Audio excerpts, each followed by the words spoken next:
Thank you for joining us for this video. We You're really welcome. appreciate it. Aaron, you had to be here. You're obligated by your contract. How do you think this movie will do in comparison to the rest of the Mission Impossible franchise? I think it's possible this movie will do better than the last movie. I think it could land like 700 million or so because Tom Cruise puts butts in seats. This movie's going to be a big IMAX draw, and Tom Cruise is not going to let what happened with Dead Reckoning happen with Final Reckoning. First of all, before we play the trailer, which we should play it soon, can we talk about how stupid the name is? What, you don't like it? The Final Reckoning? It's dumb. What do you mean? They named the last one Dead Reckoning Part 1, and then they realized people don't like Part 1 and Part 2s, so they bailed on that.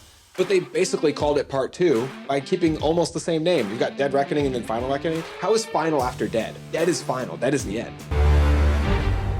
Everything you are, everything you've done, has come to this.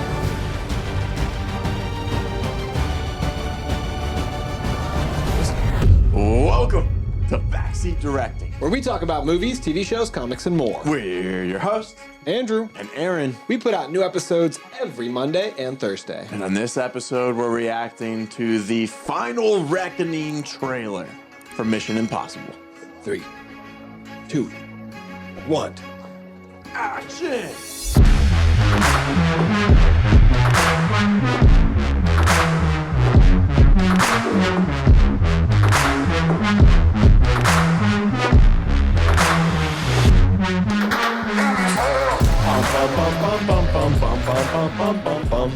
Dude, are you a beatboxer?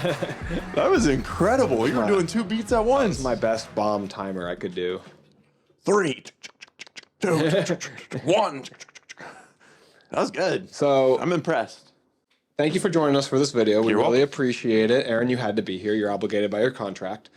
But anyone who clicked on this, we appreciate you. Make sure you also go ahead and slide that mouse down or use your finger if you're on a phone to touch that notification bell and that subscription button so you make sure you keep up with all of our awesome content. Ding, ding. Are you ready to see what we're in store for the last Mission Impossible movie? Hey, we don't know that for sure. The Final Reckoning. It's in the name. Tom I'm Cruise. surprised it's not called The Last Dance, honestly. Tom Cruise might be 96 years old, but that doesn't necessarily mean that this is the last Mission Impossible movie. That's true. He's probably going to be in at 90, and then it will be called The Last Dance. I thought that they were going to build Jeremy Renner's character up to like carry on a torch way back in the day when they did like Recon, you know? I mean, even he's getting older. Yeah. But he's still, I mean, probably 20 years younger than Tom Cruise, don't you think? 20 years? No. Tom Cruise is almost 60. Yeah. Well, I don't think Jeremy Renner is almost 40. 48. Yeah, not maybe I'm way off. Maybe like 15 years. Jeremy Renner age 53? So what about Tom Cruise? How old is he? 62. So it's only like 9 years. 9 years difference? Yeah. Dang, that's half of what Yeah. I've heard rumors of Glen Powell maybe taking over. But then he said in an interview that his mom wouldn't let him. I don't know what that's about. But I feel like he got close with Tom Cruise when they filmed Top Gun Maverick. Yeah. Because he said he like kind of went under his tutelage because he took that piece of advice from Tom where Tom said, I don't look for the best roles. I look for roles in good movies and then I try to make the roles great. Yeah. And that he said that's kind of a philosophy he's lived by ever since. And now look at Glenn now. You get one piece of advice from Tom Cruise and look what happens to you. Yeah. Everything he touches turns to money. He should have been people's sexiest man alive this year, don't you think? Tom Cruise. No. Glen Glen Powell. Powell. Yeah, I think he's a lot more fitting for what's going on right now than John Krasinski. John Krasinski maybe like Good looking man, don't get me he is wrong. good looking. Yeah. But maybe not as relevant right now yeah, as like he was Glen more Powell. yeah, he was more relevant back when like the first Quiet Place came out. Yeah, how many people went to watch Twisters just to see this man in a cowboy hat and a white shirt? But yeah, he's the sexiest man alive this year. In our hearts cuz Yes. the public is in love with him right now. Absolutely. But let's get into go. Mission Impossible Final Reckoning. First of all, before we play the trailer, which we should play it soon, can we talk about how stupid the name is? What, you don't like it? The Final Reckoning? It's dumb. What do you They mean? named the last one Dead Reckoning Part 1, and then they realized people don't like Part 1 and Part 2s, so they bailed on that. But they basically called it Part 2 by keeping almost the same name. You've got Dead Reckoning and then Final Reckoning. How is Final after Dead? Dead is final. Dead is the end. No. Dead is final. Dead comes first, then final. You said it yourself. But they're the same. They both mean end, I feel like. I know. Yeah, exactly. And it's a part 1 and a part 2. They both mean the same thing. So they're basically have still one foot in having the same name. It's stupid. Yeah, because it's like one movie. All the other ones have great names. Extended. Ghost Protocol, Fallout, awesome names. When they started doing the colons, they had awesome names. And now Dead Reckoning and Final Reckoning, I think, to get like back to back is dumb. Stop being a hater, all right? Let's just watch this trailer and enjoy Tom Cruise is mad. Tom Cruise. All right, here we go.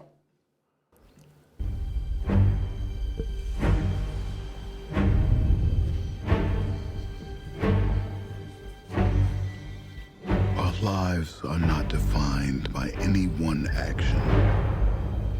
Our lives are the sum of our choices. Everything you are, everything you've done has come to this. When the need for certainty is absolute and the odds are deemed impossible, the mission falls to him. Scuba mission. Should he choose to accept? For every life you tried to save, you gambled millions more. And now the fate of every living soul on Earth is your responsibility. That's the pattern, isn't it? You refuse to sacrifice the ones you hold close.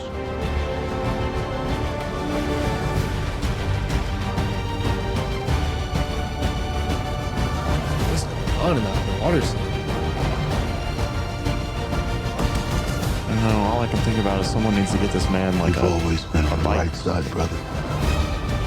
I have Well, that's a no lot of regret. run in it. Neither should you.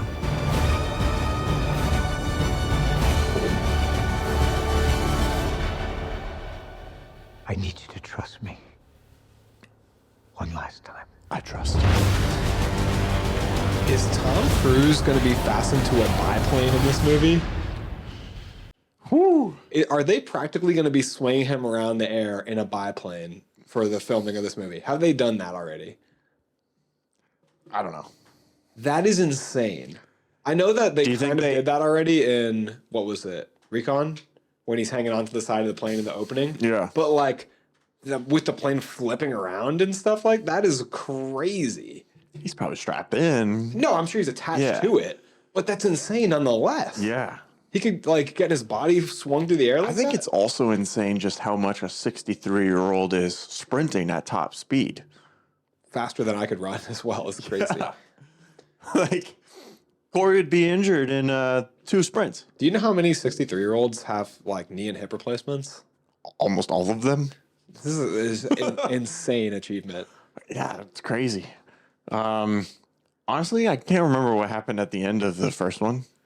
So the first one, since it was a part 1, ended on this big cliffhanger. Do you remember how it was like the world was being taken over basically by AI? Yeah. There was like this technology that was in everything. It was manipulating the course of events to an extent that didn't even make sense. Like it was manipulating physical events and timing things out. Yeah, and I forget the importance of the keys. The keys go to that submarine that have a bunch of nukes on it. Okay. Andrew's brain and Aaron's mind. We'll get through this Tonight. trailer reaction tonight.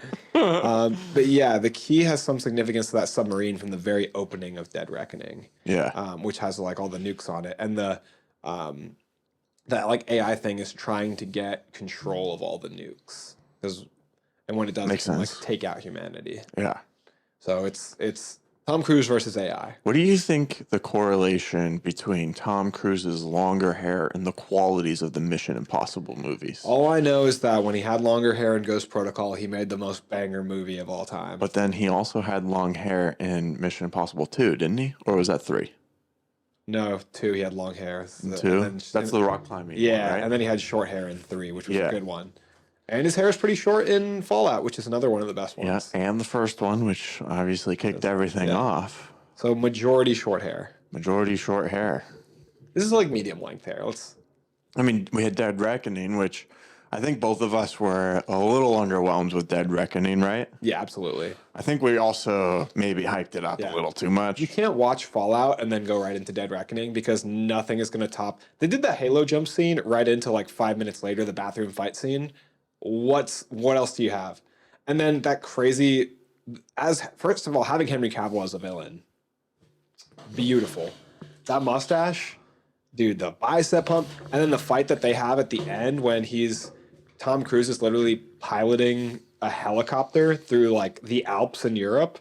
Awesome. So cinematic and beautiful. I'm shooting with IMAX, and then him going up toe to toe with Henry Cavill's villain. It's like John Locke or something like that. John something. Man, it was a great movie. Yeah, that final fight was pretty cool too. Do you think they shot with real planes like they did in Top Gun Maverick? I give air quotes because he says that they actually shot with the airplanes, the jets, but they actually used a lot of CGI. I think a considerable amount of that will probably be practical based on the history of the Mission Impossible franchise. The jump they did with the dirt bike, the helicopter shots they got in Fallout, the actual Halo jump out of a plane in Fallout. I feel like the jump off the ramp in the last movie was also a little bit underwhelming. I feel like it was cooler to watch the behind the scenes of it than to actually see it in the movie. It's because he did it, but they cut the shot so fast instead of sticking with him as he went down. Right, and the camera that they did get of him actually falling felt so far away that I just didn't. Yeah, I didn't feel. And they, like you said, kind of cut away from it a bunch.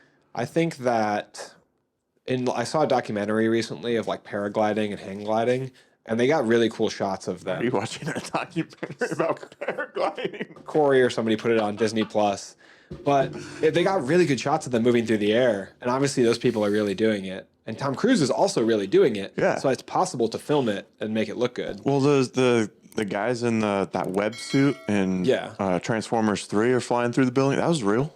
Really? Yeah. So they were following them. So it's definitely possible to film it more, because I feel like the close-ups they got of him falling were very fake. Yeah. It didn't feel connected to the actual jump. That itself. wide that tracks with him up the mountain, which is actually a ramp, and then tilts down to see him plummeting is real because he really did it. But then when they cut to closer to him, it just looked very fake and green. Do you think we saw maybe too much behind the scenes of it?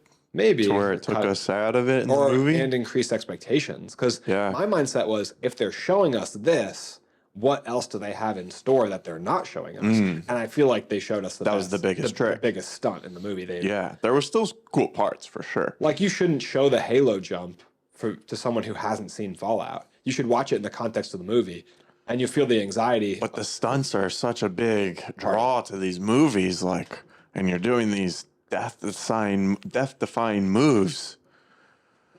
Don't you want to tell people what to expect in a way? I would have shown the driving in Rome behind the scenes before I would have given away our biggest stunt in the movie. Yeah. And then shown that afterwards, or in the credits of the movie. I'd show behind the scenes the stunts in the credits of the movie itself. I feel like people would be very excited to sit and watch that. They did it in Fall Guy. It was great. Marketing a movie is really hard. Yeah. It's hard balance to tell. You want to get people in, but you don't want to give away too much where they don't like the movie as much. But when marketing, your main goal is to get them to buy tickets at all cost. And I think that jump did help people go buy tickets. The movie made decent. I think it made like $580 million, which is pretty good. It's a little below I think, Fallout. How do you think this movie will do in comparison to the rest of the Mission Impossible franchise? I think it's possible this movie will do better than the last movie. I think it could land like $700 million or so, because Tom Cruise puts butts in seats. This movie's going to be a big IMAX draw, and Tom Cruise is not going to let what happened with Dead Reckoning happen with Final Reckoning. What happened with Dead Reckoning is Barbenheimer came out the week after and took all the IMAX theaters and took a bunch of money away from it. So it's actually commendable that it made over $500 million when it was competing with two other billion-dollar movies. Yeah. So it had a lot of competition it's a big week in the summer. That was in like July, I think. And it had a lot of competition for other tickets being bought. So that I don't think he'll let that happen again. I think he'll pick a time slot in the summer, and I think there will likely not be anything soon that will compete with the phenomenon of Barbenheimer. 2 movies of that scale coming out on the same day is unprecedented. Where do you think this movie will rank for you in the Mission Impossible franchise? Because I think ours is pretty close. We have Ghost Protocol at the top. Then Fallout. Right underneath it, Fallout. And then a few steps down, we have everything else. Yeah. And then below that, too. Yeah, exactly. So where do you think this will kind of fit in? I feel like it'll fit above Dead Reckoning, but probably below Recon. Okay. You have Recon kind of in that third, fourth spot. Yeah. Yeah. So I don't think it'll be as good as, like, the premier Mission Impossible movies are definitely Fallout and Ghost Protocol and Mission Impossible 3, I think. Yeah. It's been so long since I've seen the first 3. 3 is really good. Philip Seymour Hoffman's a great villain. The first one feels like a completely different vibe than all the other ones, doesn't it? Yeah. It's like definitely more of a spy movie rather than like a Stunt movie. action stunt movie. Yeah. But even still, like with these movies, they still feel somewhat grounded, you know? And I think it's part of the impossible vibe of the concept. Yeah. Because like they're kind of similar to Fast and Furious, but Fast and Furious seems cheesy and like over the top. I feel like these movies don't feel over the top, even though they are. Yeah, I think the key to these ones is they always make it hard on them, you know? Yeah. They always make like everything go wrong. And so it feels, even though it's so over the top and bombastic and huge, it feels more realistic because you think everything's going wrong. Like it's not going their way. When he's trying to climb up the side of the Taj Mahal, the glove's malfunctioning, he's sliding down, he's almost falling off. Like he almost dies like 100 times in every, so that should make it feel less realistic, but in a way it makes it feel more. They come out, they come up with plausible solutions. He drowns in Recon. Yeah, Like that's right. literally He's like drowns and spinning around. He has to Yeah. be resuscitated. So they do a good job of creating obstacles to make it seem like they're not just unbeatable, flying their rocket ship car into space. Yeah, their solutions to their problems are as farlandish as going to space in a car. Farlandish. Outlandish. Outlandish. Same thing. I can let it slide. Same thing. Same thing. But what stunt from this trailer, I think, or what scene or component from this trailer got you most excited? Whether it's a stunt or... Honestly, I feel like we didn't see that much. That really stuck out to me because it Is so feels kind of like any other Mission like- Impossible movie, I right? did think that watching it, that is like, oh, another Mission Impossible movie. Yeah, because it like- feels like the trailers are super hyped. Don't get me wrong. When I'm watching them, we were bobbing along, but the same thing happened with Dead Reckoning. It feels like a Mission Impossible movie, which is a good thing. It feels like more of the same, which is good because when you have something that works, I just feel like don't break it. Yeah, but I wasn't like, Jeremy Renner's in this movie? Henry Cavill's in this movie? You know, like I didn't have any of those moments of lost like, yeah. I really want to see who that character is. They lost Rebecca Ferguson. It'd be nice to see them bring in somebody that was like a young, fresh face. I feel like they brought in Peggy Carter to the last one, who she's like younger, but I feel like they really, what I feel like they really could use probably is the way a lot of movies now are just cherry picking like a really popular, like, you know, a Glen Powell, Zendaya, Tom Holland, like throw in somebody like that that's super, super popular. I feel like that would have reinvigorated this movie a lot in the public eyes. I just think Tom Cruise is enough of a draw that people will still come to see it. Yeah, I agree. But I think if you have that duality, like the Henry Cavill with Tom Cruise and really close to Henry Cavill being at his peak, like that's like when Justice League came out. So This is also a teaser trailer. It's not a full 2 trailer. minutes long. It feels like a full trailer. But it does good at just kind of teasing you. Yeah, it's a but very I feel quick like cut. it almost under teases you in a way, you know? Like I can tell I you don't that know enough about it. I'm really excited to see Tom Cruise underwater again in a Mission Impossible movie. I think the Yeah? scuba scenes, and then that one sequence, I don't know if it's in a dream, but he looks like he's in like the Arctic caps, like wearing just a bathing suit underwater. Sets him apart from the other like spy movies, I feel like. You know, because you don't really see James Bond underwater very much, or Jason Bourne or John Wick, or, you know, like, Jason Bourne was underwater in Supremacy. yeah, but he wasn't like He was underwater for like 10 minutes straight. fighting underwater. He was literally doing compressions and breaths underwater. He was breathing his air into the girl that got shot. Yeah, not the same as this. Yeah, not on the same scale. But I was like, I don't know how he had the oxygen for that. The power of love. The power of Jason Bourne can do anything. That's right. God damn it, it's Jason Bourne. He just forgot that he can't breathe underwater. I do want to take a second to thank Shauna again. Shauna from the Nerds and Beyond blog. Shauna went ahead and gave us an invite and free tickets to 2 conventions in our area. So I'm going to be going to the Vampire Diaries convention this weekend in Orlando at I believe the Orlando Convention Center. And then this video will come out too late for you to buy tickets for that, but you can buy tickets to next week. The Orlando Convention Center will be having a convention for Supernatural as well, which is a big component of their blog on Nerds and Beyond. So check out Shauna's blog, and a big thank you to her for including us in that and extending an invite to us. Yes, thanks so much.